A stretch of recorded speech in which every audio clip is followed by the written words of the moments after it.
The Reichsmarshal leaned back in his chair, a cigar smoldering between thick fingers, the room hazy with smoke and self-assurance.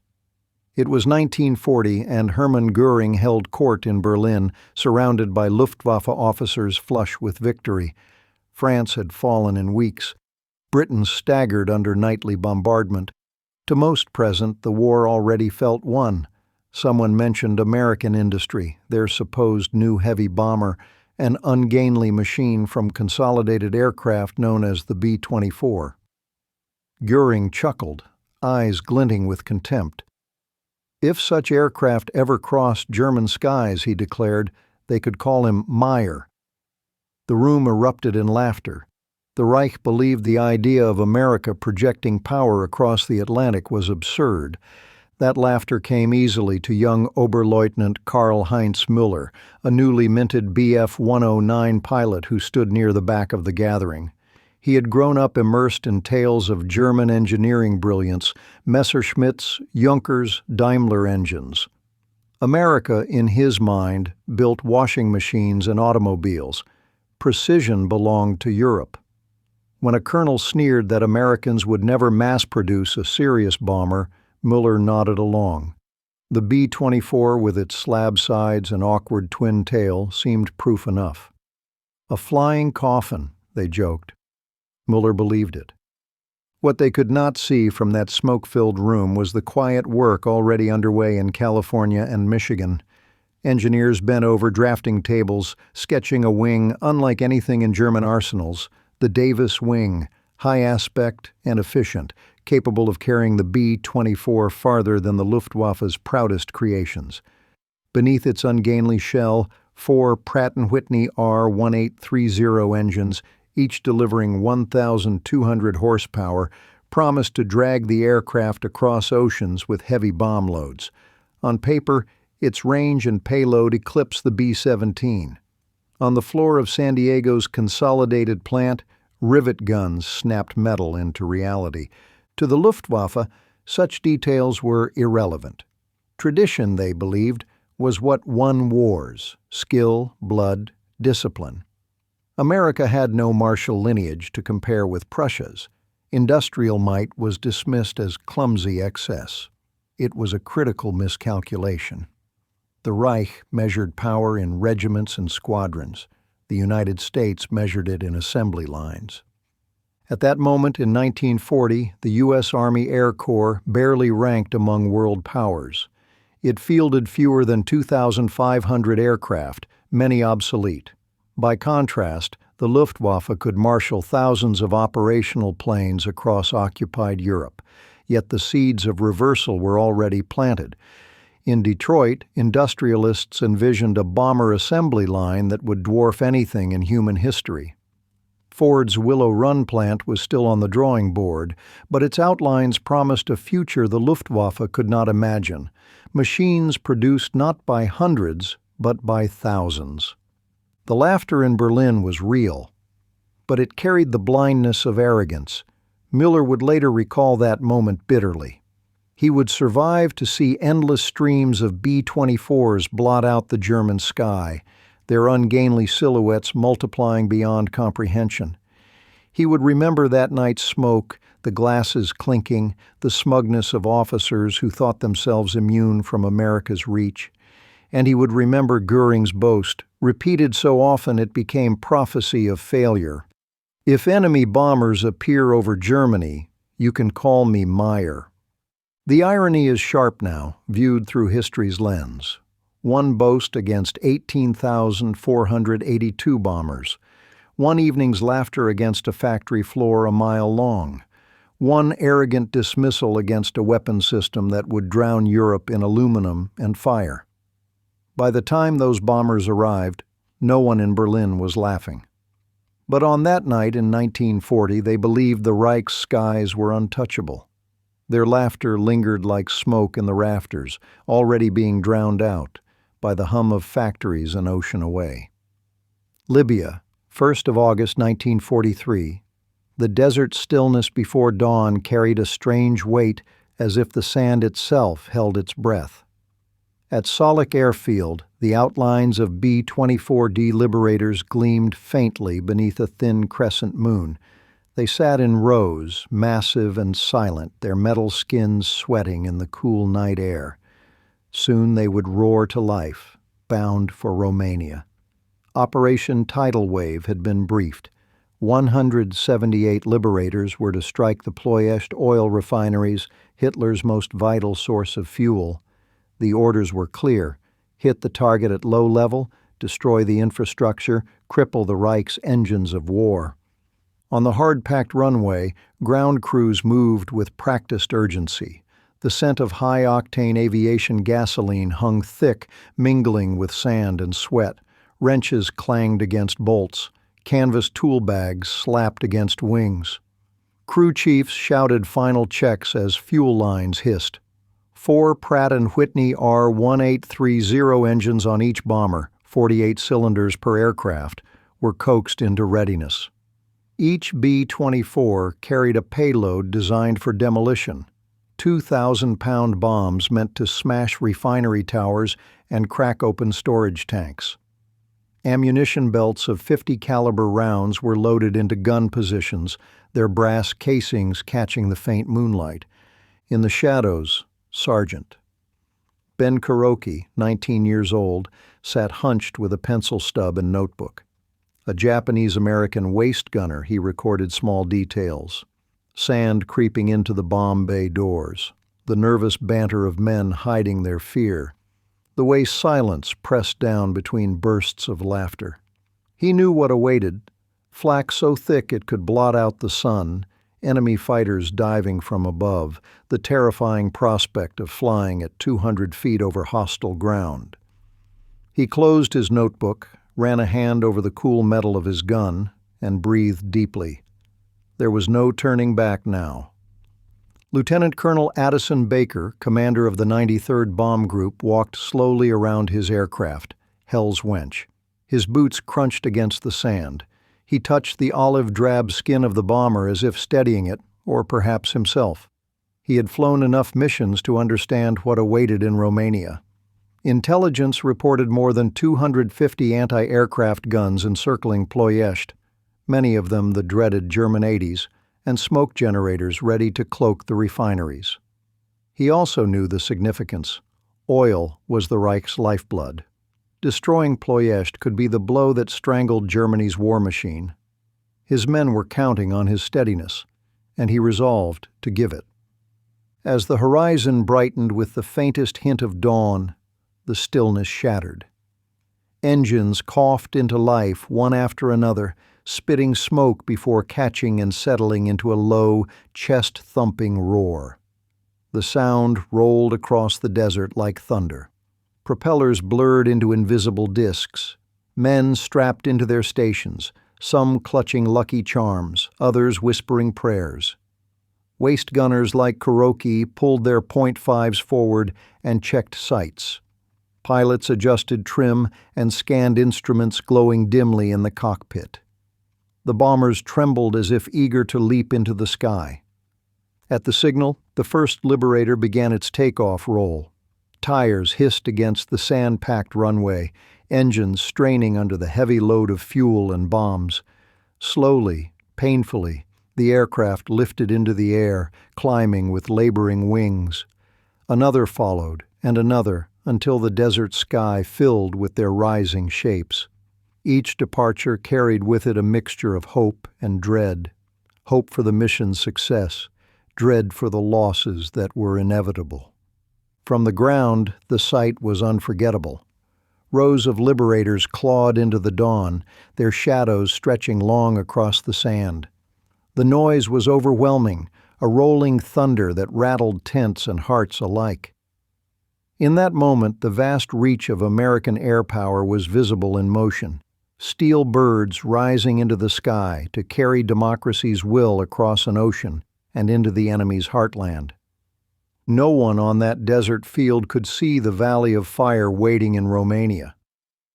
But the silence of the night was gone. The war's next chapter had begun with the roar of 178 Liberators lifting into the dawn. Romania, 1st August 1943.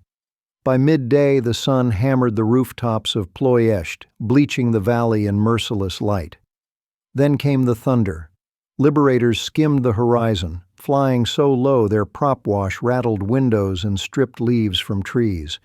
Civilians in the Prahova Valley froze where they stood, eyes wide as rows of massive aircraft stormed overhead at barely 200 feet. From her family's vineyard, Maria Ionescu clutched her child and stared. She could see gun barrels jutting from the bellies and tails, could see faces behind glass turrets. The machines filled the sky where only swallows had flown before. The liberators plunged into a gauntlet. The first flak bursts cracked like thunderclaps, black puffs smearing the bright sky. More followed, dozens, then hundreds. The valley shook with concussions. Anti-aircraft batteries, more than 250 in all, had been waiting. The dreaded German 80s hurled shells upward with ruthless precision. Smoke generators belched black clouds to blind the bombers. And from the airfields nearby, Romanian IAR-80s and German Bf-109s clawed for altitude, angling into attack. Inside Hell's Wench, Lieutenant Colonel Addison Baker's crew gritted their teeth as the bomber shuddered under impacts. Fuel leaked, flames licked the fuselage, the interphone buzzed with shouted warnings. The aircraft was mortally wounded. Baker could have turned back. Instead, he pressed on, steady hands guiding the burning Liberator toward the target. "Stay on the run," he ordered. Through the smoke he held formation, dropped bombs squarely on refinery structures, and only then did his aircraft falter, break apart, and crash in flames. For that act of devotion, Baker would be awarded the Medal of Honor, posthumously. Sergeant Ben Kuroki, manning his waist gun in another Liberator, remembered the inferno for the rest of his life. He saw flames leap higher than the bombers themselves, oil tanks exploding into pillars of fire that painted the valley black. He felt the vibration of his twin .5s as he fired at darting fighters, the smell of gunpowder mixing with burning fuel. The world around him became a cacophony of sound and sensation. Flak bursts slamming the fuselage, tracer rounds whipping past, smoke stinging his eyes. He wrote later that the sky seemed alive with fire, a vision of hell few could imagine. The valley itself became a killing ground. Liberators sheared smokestacks, clipped rooftops, and crashed in fiery arcs. Crews bailed out where they could, parachutes blossoming into the chaos. Some men were captured by villagers, others perished in the flames. Maria shielded her child as debris rained down, her vineyard burning around her. To her, there was no strategy, only terror and fire falling from the sky. By the time the last bomb fell, Ploiești was a nightmare landscape. Fires consumed storage tanks. Thick smoke curled into the stratosphere, and oil ran black across the ground. Yet the price was staggering. Of the 178 liberators launched from Libya that morning, 54 were lost. Nearly 310 airmen killed, another 200 taken prisoner. The casualty rate was more than 30%, the highest for any American air mission of the war. The oil refineries were damaged, but German and Romanian crews worked furiously. Within weeks, production resumed. Strategically, the mission failed to cripple Hitler's fuel supply. But symbolically, it marked something new: America's willingness to send its men into firestorms to strike at the enemy's core. At Luftwaffe Command, Karl-Heinz Müller read the reports with mixed feelings. The Americans had come in low and suffered horrendous losses. To some German officers, it confirmed their earlier derision: the flying coffins had lived up to their name. But Müller, who had flown against the bombers, knew better. He had seen their determination, had watched burning liberators still press home attacks, and he had begun to sense the deeper truth. America could lose 50 bombers in a day and send 50 more tomorrow. Germany could not. By evening, the Prahova Valley smoldered under a blackened sky. The guns fell silent. Civilians searched for survivors. Air crews who made it back to Libya staggered from their aircraft, faces blackened by smoke, eyes haunted. The mission was over. The lesson was only beginning. April 1944. In southeast Michigan, a mile-long building pulsed with noise and light. This was Willow Run, the Ford bomber plant that had transformed a farmer's field into the largest factory in the world. Inside, sparks rained from welders' torches. Rivet guns hammered in staccato bursts, echoing like distant artillery. Conveyor belts crept forward, carrying bare fuselages toward completion. Women in coveralls, housewives, waitresses, secretaries just 2 years earlier, worked shoulder to shoulder with retirees and farm boys unfit for combat.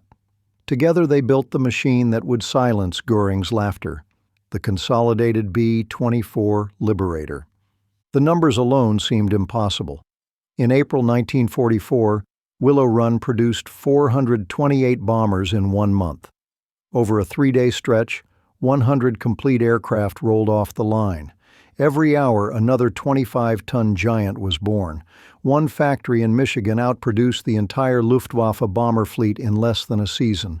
It was a statistical thunderclap, proof that industrial democracy could overwhelm totalitarian precision. Germany had pilots, but America had factories. Walking the catwalks above the assembly line, one could watch the transformation of aluminum sheets into lethal symmetry. Wing spars were bolted, engines hoisted into nacelles, wiring looms threaded through ribs like veins. 4 Pratt & Whitney R1830 engines waited at the end of the line, each promising 1,200 horsepower. 10.50 caliber Browning machine guns were mounted in turrets and waist windows. Where the Luftwaffe depended on craftsmen working in small runs, Willow Run relied on flow. Sections advanced every few minutes, moving closer to a complete bomber that would roll into the Michigan sun ready for combat. Among the workers was Mary Kovacs, 20 years old, who had never seen the ocean but now riveted panels that would fly above it. She wore a bandana against her hair and leather gloves against the sparks. She didn't speak in terms of tactics or strategy. Her pride was simpler. "My bomber will keep someone's boy alive," she told a journalist. That sentiment repeated across thousands of stations, each riveter and welder linking their labor to the fates of crews they would never meet. Outside, rows of freshly painted liberators stood like sentinels, tails marked for delivery to groups in England or North Africa. Their olive-drab skins gleamed, each serial number a promise of presence in the skies. Trucks and tractors moved them into position, pilots ferrying them away as fast as Willow Run produced them. For every bomber lost at Ploiești, 2 replacements arrived within weeks. For every Luftwaffe boast, a row of new liberators stood waiting. German intelligence could scarcely believe the reports. Oberleutnant Karl-Heinz Müller, reading summaries in a staff room, felt disbelief harden into dread.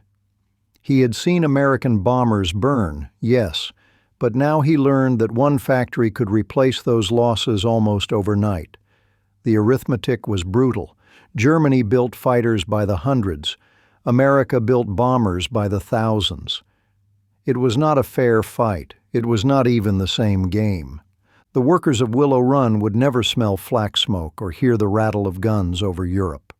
But their fingerprints traveled with every bomber, every rivet, every seam.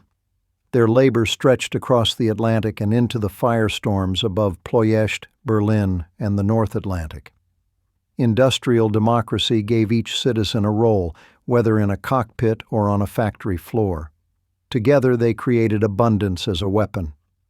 On the catwalk above Willow Run, an observer once wrote that the sound of production was deafening, yet strangely beautiful. It was the sound of freedom being manufactured. Outside, engines tested on the tarmac, roaring into the Michigan sky. Each roar carried a message for the Reich. The laughter in Berlin was gone, drowned beneath the thunder of 18,482 bombers. The Atlantic in winter was a place of terror. Gray seas rolled endlessly, whitecaps like jagged teeth tearing at convoys. Fog swallowed entire fleets. And beneath the waves lurked the wolf packs, U-boats hunting in silence, waiting to strike. In 1942, Allied sailors called it the Black Pit, the mid-Atlantic air gap beyond the reach of land-based patrols. Merchant ships carrying food, fuel, and munitions sailed unprotected, and German submarines feasted. Britain stood at risk of starvation. Without supplies, the war in Europe could not be fought. Into this deadly gap came the B-24 Liberator. Its Davis wing, long and narrow, gave it endurance no other Allied aircraft could match. 4 Pratt & Whitney R1830 engines kept it aloft for more than 2,800 miles, enough to patrol where Catalinas and Hudsons could not. Outfitted with radar, depth charges, and the fearsome Lee light, the B-24 became the predator that hunted the hunters. What the Germans had dismissed as ungainly became the nightmare shape skimming above the waves. For convoy commanders, the arrival of a Liberator overhead meant salvation. Captain James Whittaker of the Royal Navy recorded in his log the relief he felt on the 13th of July 1943 when a B-24 of the 1st Anti-Submarine Squadron appeared. The men cheered on deck. It was as if a guardian angel had arrived. We knew the wolves would dive deep within days. That very squadron would sink U-506 west of Portugal. 2 days later, another Liberator destroyed U-951. A week later, U-232 went down. 3 submarines in 6 days. The tide had turned. From the German side, the transformation was devastating. Admiral Karl Dönitz had built his strategy on exploiting the Atlantic Gap. His U-boats prowled confidently where no aircraft could threaten them. Now, reports reached Berlin of long-winged American bombers circling convoys at ranges thought impossible. Oberleutnant Karl-Heinz Müller, no longer flying intercepts over Europe but reading intelligence summaries, grasped the consequence. Surface running in daylight was suicide. U-boats were forced to stay submerged longer, draining batteries, limiting speed, and reducing effectiveness. Their once lethal packs became scattered, blind, and hunted. The technical details made all the difference. Equipped with air-to-surface vessel (ASV) radar, Liberators could detect a submarine's periscope at night. With the Lee light blazing, they dropped depth charges from 200 feet. A U-boat commander caught on the surface in darkness had seconds to respond before bombs crashed into the sea around him.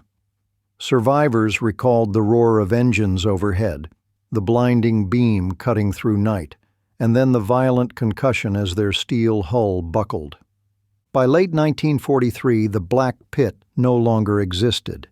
Liberators filled the gap, turning the mid-Atlantic into a killing ground not for convoys, but for submarines. Statistics reveal the shift. U-boat sinkings doubled while merchant losses fell.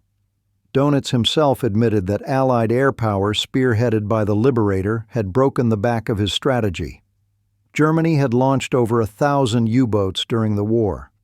America, by contrast, built more B-24s than there were submarines in the entire Kriegsmarine fleet.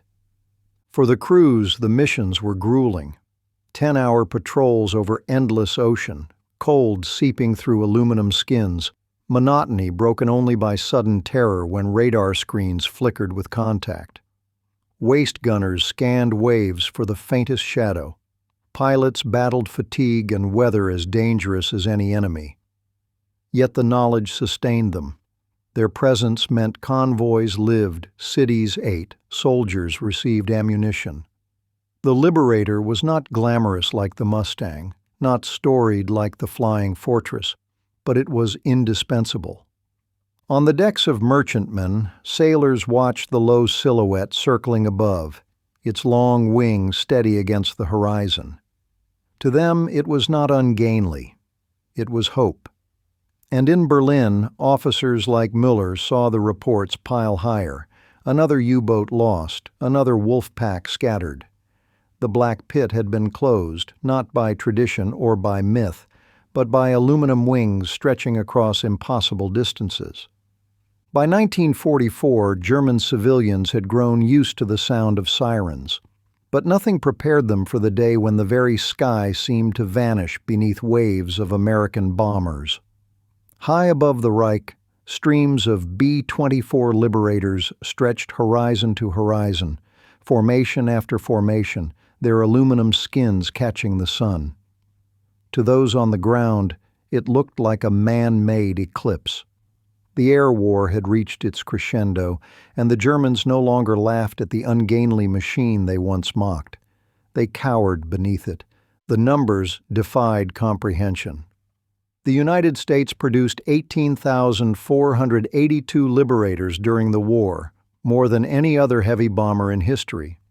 By mid-1944, the 8th Air Force's 2nd Bomb Division in England alone could put up hundreds of B-24s on a single raid. Factories at Willow Run, San Diego, Fort Worth, and Tulsa turned out new aircraft faster than the Luftwaffe could shoot them down. In April 1944, Willow Run built 428 Liberators in 30 days, nearly one every hour. For German planners whose factories struggled to replace even a few hundred fighters per month, the arithmetic spelled doom. Oberleutnant Karl-Heinz Müller, once the young pilot laughing at Göring's quips, stood on an airfield in Saxony watching contrails smear across the blue sky. The formations were endless. He recalled the training manuals that had promised Germany air superiority, the boast that enemy bombers would never reach Berlin. Now the city shook daily under bombs dropped from aircraft built in a Michigan cornfield. Müller understood what his commanders would not admit. The Luftwaffe had lost the war of attrition in the sky. Inside the formations, American crews endured their own hell. Waist gunners like Sargent. Ben Kuroki pressed their faces to sights, tracking black specks that became fighters streaking into attack. They felt the vibration of .50 caliber Brownings hammering against shoulders, smelled cordite and sweat mixing in the thin, freezing air at 25,000 feet. Flak bursts shattered the calm, black puffs, each a blossom of steel fragments tearing into wings and fuselages. Pilots held course, knowing that straying meant chaos in the tight box formations. Each Liberator carried up to 8,000 pounds of bombs, enough to level city blocks. Multiplied by hundreds, the destruction became unfathomable. For civilians in Hamburg, Cologne, and Berlin, the sound of engines filled the sky before the first bomb fell. Children clutched mothers' hands as sirens wailed. The air shook like an earthquake as thousands of bombs rained down. Survivors spoke of day turning to night, of dust and smoke blotting out the sun.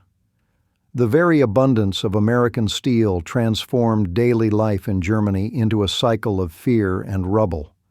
The Luftwaffe's response dwindled. Shortages of fuel meant pilots could not train properly. Replacement aircraft were rushed to the front with defects, where once squadrons of Bf-109s and Fw-190s rose to meet the bombers. By 1944, many missions saw only scattered resistance. Göring, once boastful, reportedly confessed the truth after watching American Mustangs escort Liberators over Berlin. "When I saw P-51s over the capital, I knew the war was lost." The statistics made his despair tangible. Germany built fewer than 2,000 four-engine bombers in the entire war. America built 9 times that number in one model alone. Each week, American industry delivered more new bombers than the Luftwaffe could replace in a month. It was not just military defeat, it was mathematical certainty. As the streams of B-24s passed overhead, the sky itself bore witness to the transformation. The war that Germany had once mocked as unwinnable for America had become unwinnable for Germany. The Liberator was no longer a curiosity or a coffin. It was a symbol of industrial inevitability, of democracy's arsenal blotting out the sun. The Liberator bucked violently as flak tore through its fuselage. Flames licked along the wing root, smoke trailing behind like a wounded animal. Inside the cockpit, Lieutenant Colonel Addison Baker gripped the yoke of Hell's Wench, his face set with grim determination. It was the 1st of August 1943, above the oil fields of Ploiești, and his bomber was already dying. He could have broken formation, climbed out of the valley, or ordered his men to bail out. Instead, Baker pressed forward, steering his burning aircraft toward the target. His decision was not instinct, it was duty. The Liberators had entered the valley low, weaving between smokestacks and storage tanks, the air alive with tracer fire and explosions. Anti-aircraft gunners on the ground hurled shells upward, more than 250 guns ringing the refineries. The dreaded German 80s erupted in black clouds of steel fragments, battering the formations. Romanian IAR-80 fighters swooped in, adding their firepower to the inferno. From the ground, civilians like Maria Ionescu saw the valley transform into a furnace, smoke rising in columns that blotted out the sun. Inside Hell's Wench, the interphone crackled with reports, fuel leaking, controls sluggish, fire spreading. Yet Baker held steady. His co-pilot, Major John Gerstad, refused to abandon him. Together they guided the Liberator through walls of smoke, bomb bay doors open. At precisely the right moment, the crew released their bombs over the refinery complex, the explosions mingling with the thunder already shaking the valley. Only then did Hell's Wench falter. Flames consumed the aircraft, wings collapsing as it cartwheeled into the earth. No one survived. For their actions, both Baker and Gerstad were awarded the Medal of Honor. To the men who witnessed it, the image was unforgettable. Crews and following Liberators saw the burning aircraft continue on course, unwavering until the bombs were away. It was the kind of bravery that stiffened spines in other cockpits, convincing them to hold steady despite their own fear. In the chaos of Ploiești, where entire formations broke apart in smoke and confusion, the sight of Hell's Wench pressing through fire gave meaning to sacrifice. Sergeant Ben Kuroki, in another bomber that day, later recalled the scene. Flames, he said, rose higher than the bombers themselves. The heat rattled the aircraft as oil tanks exploded in chain reactions, sending shock waves through the valley. Gunners fired furiously, the metallic rattle of Brownings lost amid the roar of detonations. He remembered seeing Hell's Wench vanish into the firestorm, knowing men had died inside, yet also knowing their bombs had struck the target. For him, it was proof of what commitment looked like in its purest form. The statistics were merciless. Of 178 Liberators launched for the mission, 54 were lost. More than 300 men were killed, nearly 200 captured. The mission inflicted heavy damage but failed to cripple Ploiești. Within weeks, the refineries were operational again. Strategically, it was a setback. Symbolically, it was monumental. 5 medals of honor were awarded that day, the only air mission in history to earn so many. Hell's Wench became a legend, its sacrifice retold in squadron briefings and barracks for years after. For the Luftwaffe and Romanian defenders, the sight of a burning bomber pressing forward carried its own weight. Pilots like Karl-Heinz Müller, flying above the valley, marveled at the stubbornness of American crews. He had been taught to think of them as soft, amateurs propped up by machines. Yet here were men willing to die to complete a run, even when escape was possible. Müller would never forget the sight of Hell's Wench, nor the realization that his enemy fought with a resolve beyond statistics. When the smoke cleared, Ploiești still burned, and the dead lay across fields and villages. For survivors, the memory of Baker's bomber became a story told in hushed tones. It was proof that one machine, even in flames, could strike fear and awe into friend and foe alike. Hell's Wench died in Romania, but its shadow flew with every liberator that followed. The desert wind shifted, carrying grains of sand across an endless horizon. In 1959, nearly 16 years after the war, a team of British oil surveyors stumbled upon something strange in the Libyan desert. Half buried in sand lay the remains of an American B-24, startlingly intact, its olive-drab paint still visible under the sun's glare. The name stenciled near the nose could still be read, Lady Be Good.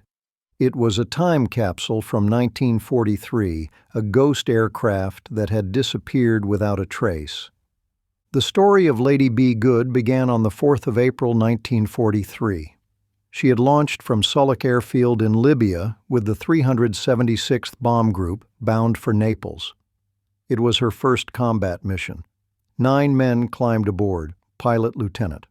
William Hatton, co-pilot Lieutenant Robert Toner, and 7 crewmen. They joined a formation of 25 bombers heading north into enemy skies. Over Naples, weather forced the group into confusion. Storms and poor visibility scattered the formation. The Lady Be Good pressed on alone, dropping her bombs before turning south into the night. She never made it back. Somewhere in the darkness, disoriented by sandstorms and unable to see landmarks, the crew overflew their base. Believing they were still over the Mediterranean, they pushed deeper into the Sahara.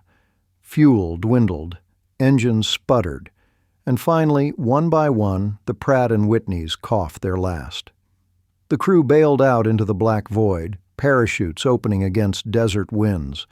The bomber, pilotless, continued forward another 16 miles before sliding into the sand. There she rested, undisturbed, until discovered in 1959. The recovery revealed haunting details. Inside the aircraft, radios were still functional. A thermos of coffee sat half full. Guns remained loaded, untouched since that night. The desert, indifferent, had preserved the Liberator as if waiting for the world to remember. What happened to the crew emerged slowly, pieced together from diaries found in the sand. Lieutenant Toner's notes described their struggle. Believing they were near the coast, the 9 men marched north, carrying canteens and meager supplies. The desert betrayed them. Distances stretched endlessly. Heat by day and freezing cold by night sapped strength. One by one, they succumbed. Searchers later found remains scattered across the desert, some as far as 80 miles from the crash site. Only one man, SS Sergeant. Vernon Moore likely survived 8 days before dying of exposure. The tragedy illustrated both the vastness of the desert and the vulnerability of even the most advanced machine. The B-24's Davis wing could carry it thousands of miles, but a single navigational error turned that advantage into a death sentence. For Allied planners, the lesson was stark. The desert was as deadly an enemy as any Luftwaffe fighter. For the public, when the story finally became known, Lady Be Good embodied the quiet heroism of air crews who disappeared without fanfare, their sacrifice hidden by geography and time. To veterans like Sergeant Ben Kuroki, who read about the discovery years later, the story struck hard. He remembered the nervous nights before missions, the constant worry about navigation errors or fuel shortages. Lady Be Good reminded him that not every loss came in battle. Some came in silence, with no witnesses, swallowed by terrain. For the Luftwaffe, men like Karl-Heinz Müller never knew of this particular bomber during the war. But its absence was another thread in the vast tapestry of attrition. One more crew gone, one more plane unreturned. What Müller did know was that for every Lady Be Good lost, hundreds more replaced her, streaming across the Atlantic, filling the skies until Germany could scarcely look upward without fear. When surveyors brushed sand from her wings, the aircraft seemed almost ready to fly again. Her ghostly form was a reminder that every number, every one of the 18,482 liberators built, carried human lives, stories, and risks. Some fought over Ploiești, Some hunted U-boats, and some, like Lady Be Good, fought only the desert and lost. England, 1944. A logistics officer named Captain Harold Bennett walked through a depot the size of a small town. Stacks of crated engines rose like towers. Wings leaned in rows against hangar walls. Propellers gleamed under the lights. Spare parts were everywhere. Floodlights, hydraulic pumps, radio sets, even entire replacement fuselages. Bennett paused, staring at a clipboard. The numbers made his head spin. There were enough engines here to equip an entire Luftwaffe fighter wing, just waiting as spares. Enough bombs stacked in neat pyramids to level a city. Enough .50 caliber ammunition to fire continuously for days. To him, it was proof that America had turned excess itself into a weapon. The philosophy was simple: never run short. A squadron could burn through aircraft, lose 20 men in a single raid, and still fly the next morning. It was wasteful by old-world standards, almost obscene, but it was deliberate. The United States had built an economy where redundancy equaled survival. At Willow Run, bombers rolled out faster than pilots could ferry them overseas. In April 1944 alone, 428 new B-24s were produced, more than Germany manufactured of all types of aircraft that same month. For every bomber lost over Europe, 2 more waited their turn on American airfields. German officers marveled bitterly at the contrast. Oberleutnant Karl-Heinz Müller, now grounded after years of flying, read reports of American stockpiles with disbelief. In his unit, pilots had been forced to scavenge spark plugs from wrecked aircraft to keep others flying. Fuel rations meant training flights were limited to a few precious hours. Replacement aircraft arrived slowly, often damaged or incomplete. Meanwhile, Allied depots treated entire engines as disposable. "They throw away more than we ever receive," Müller muttered to a comrade. It was not exaggeration.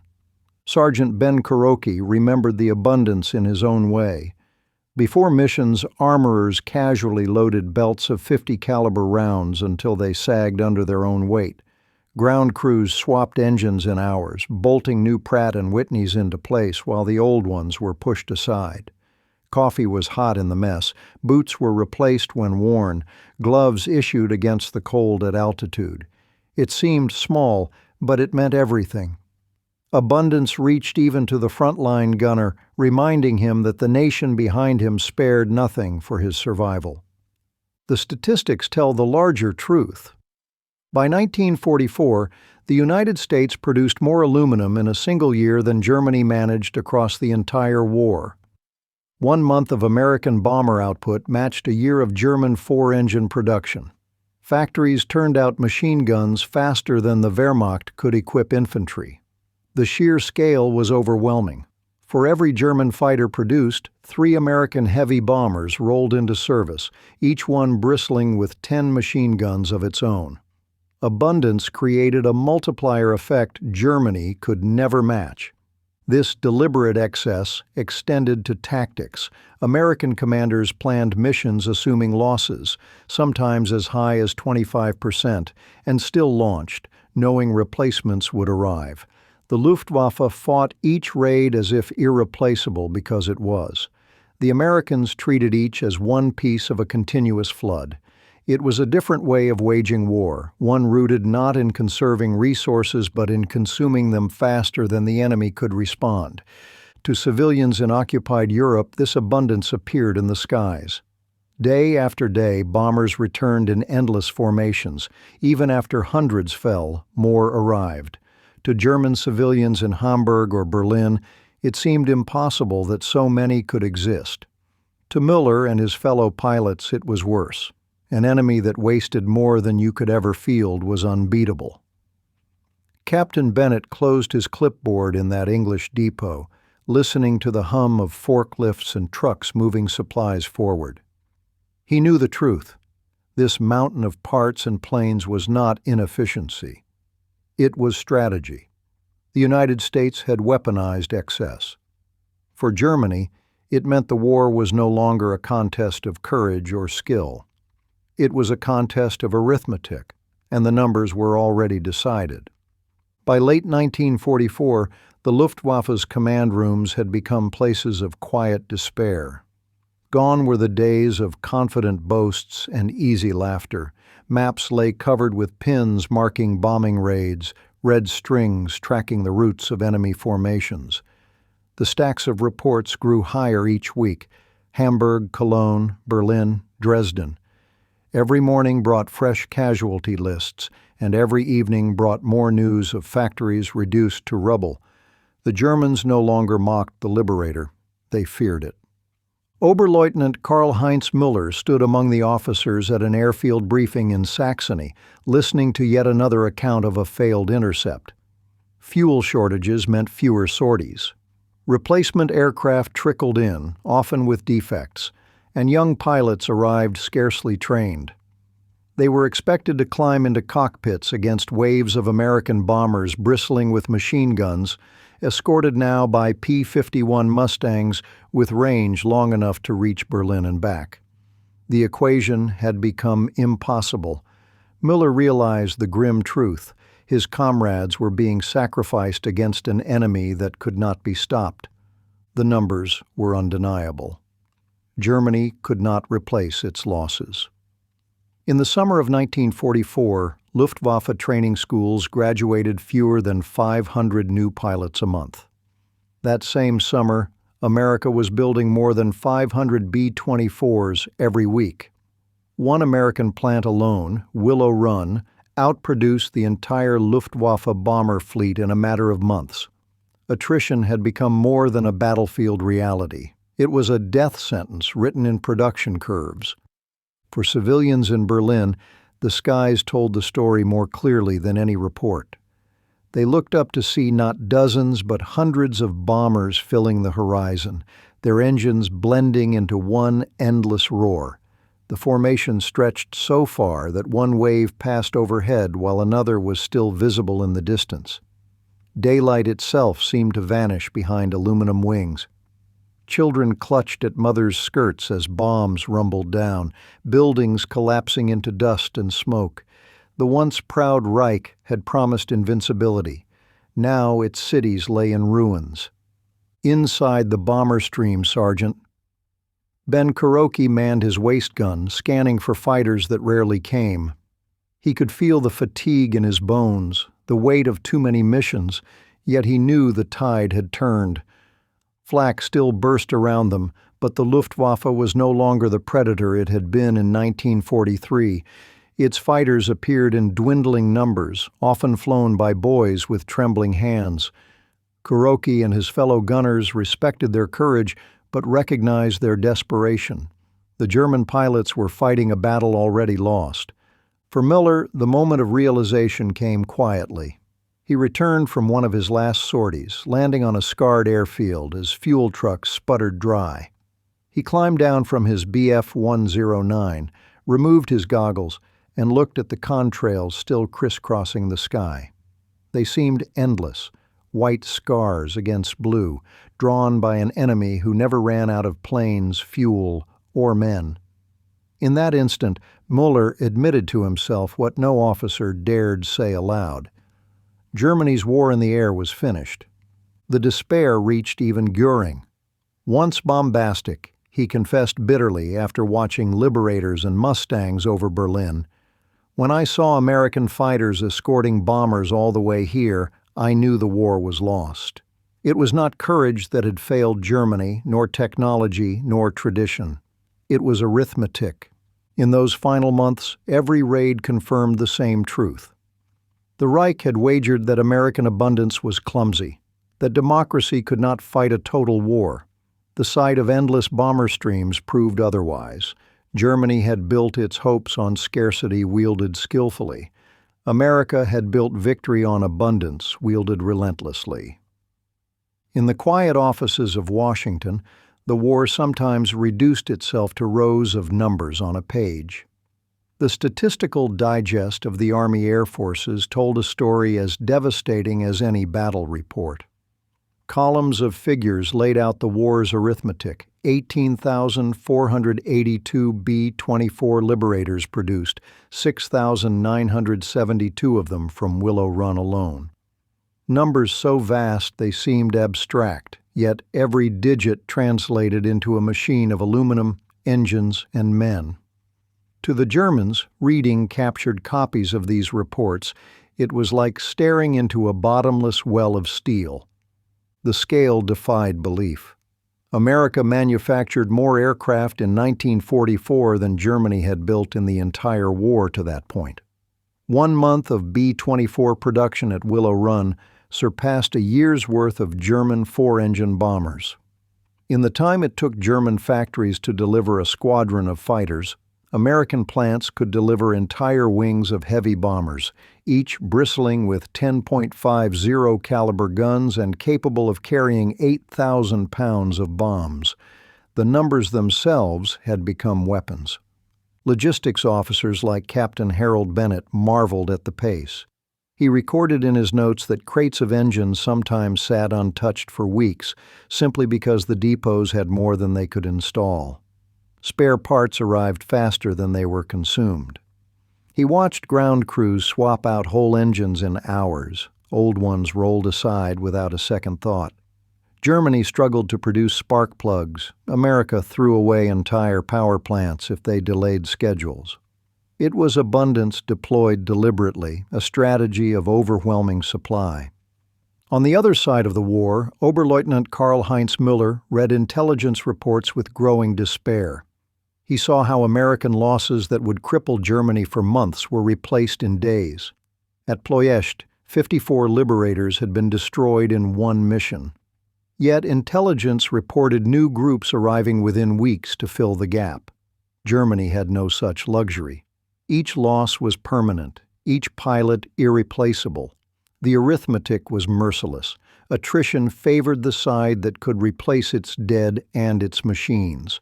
Even aircrew felt the numbers at work.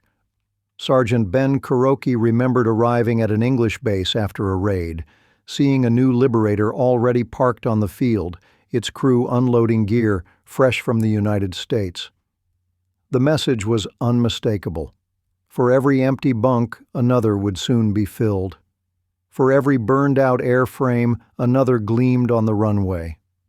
Morale, he recalled, often drew strength not from speeches, but from simple evidence.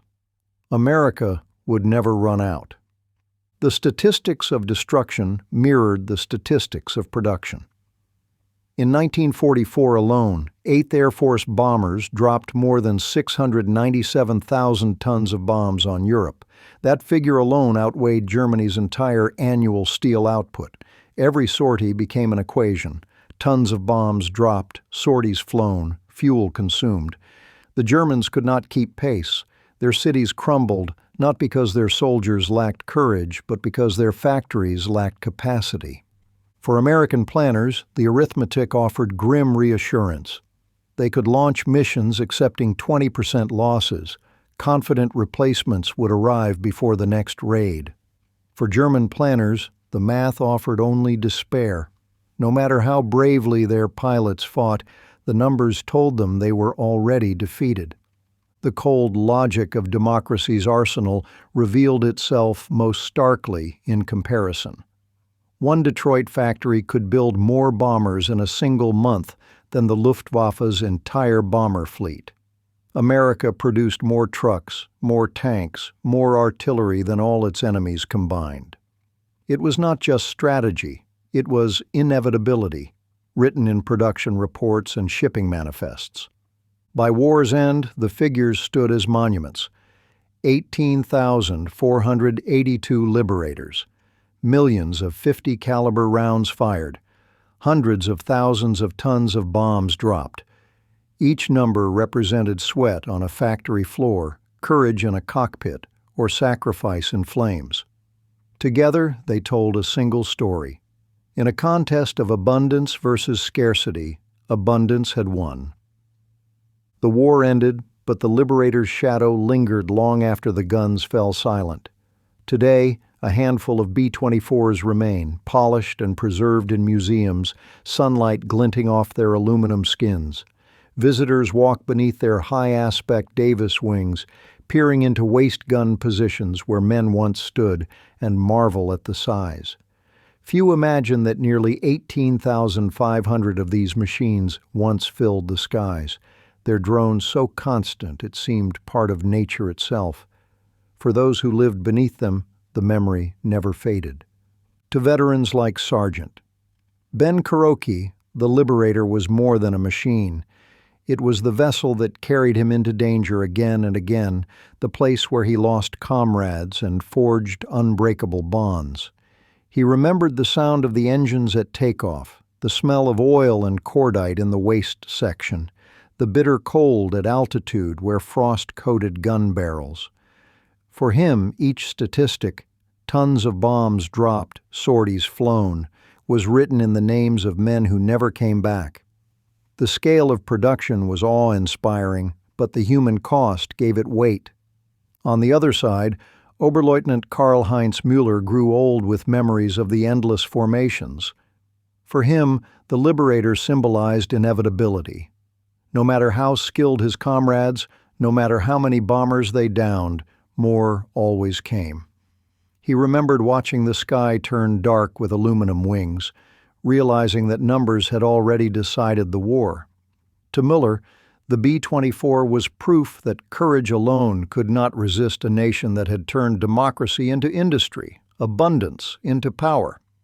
Strategically, the Liberator's legacy was undeniable. It closed the Atlantic Gap, ending the U-boat menace. It struck oil at Ploiești, risking annihilation to prove that no target was beyond reach. It leveled German industry, forcing the Reich to divert resources to defense rather than conquest.